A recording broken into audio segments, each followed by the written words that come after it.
ঢোলৰ মাৰি আন এটা নাম কি? ডেকাসকলে বজোৱা গগনাবিধৰ নাম কি? আপুনি জানেনে? সুতুলি কেই প্ৰকাৰ আৰু কি কি? আপুনি জানেনে?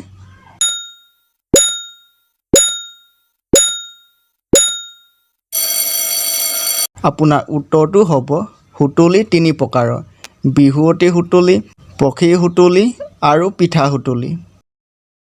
ঢোল বনোৱা মানুহজনক কি বুলি কোৱা হয়? আপুনি জানেনে?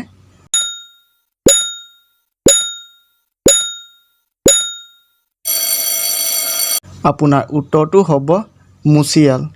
ঢোল বনোৱা মানুহজনক মুচিয়াল বুলি কোৱা হয়। ঢোলৰ মাৰি আন এটা নাম কি? আপুনি জানেনে?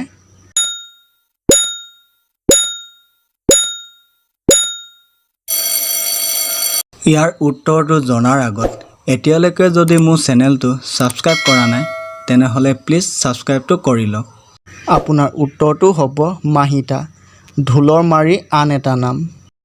ডেকাসকলে বজোৱা গগনাবিধৰ নাম কি? আপুনি জানেনে?